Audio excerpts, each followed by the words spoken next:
आज जगभरात आंतरराष्ट्रीय महिला दिन मोठ्या उत्साहात साजरा केला जात आहे. महिलांशिवाय हे जग अपूर्ण आहे असे म्हटले तरी चुकीचे ठरणार नाही. आजकाल प्रत्येक क्षेत्रात महिला आघाडीवर आहेत. पुरुषांच्या खांद्याला खांदा लावून महिला आज काम करत आहे.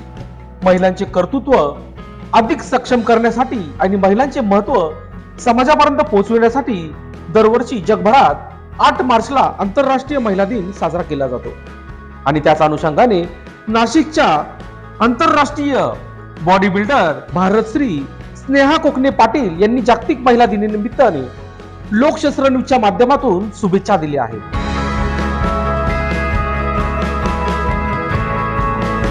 सर्वप्रथम जय जिजाऊ आणि सर्वप्रथम आपल्या सर्व लेकीबाळींसाठी ज्यांनी शिक्षणाची दारे उघडी केली अशा सावित्रीबाई फुले यांना माझा मानाचा मुजरा.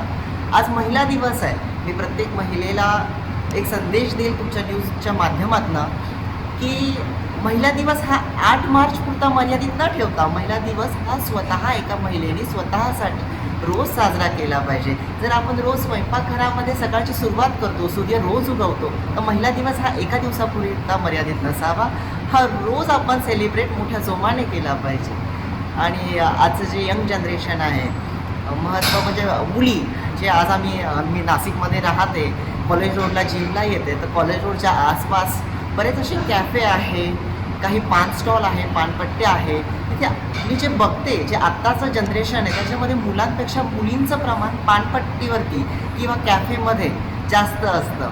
मग त्या स्मोकिंग करतात किंवा काही व्यसनं करतात.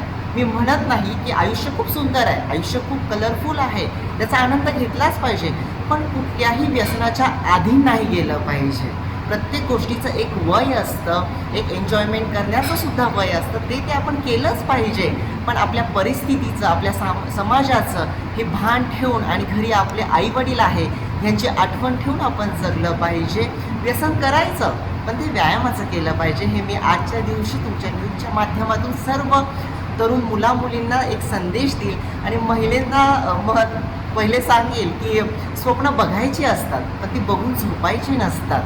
स्वतःसाठी जगलं पाहिजे, स्वतःचं अस्तित्व, छंद हे जोपासले पाहिजे. तेव्हा तर आपण पुढचं जनरेशनला काही शिकवू शकू. लोकशास्त्र न्यूजसाठी बंटी आढाव, नाशिक.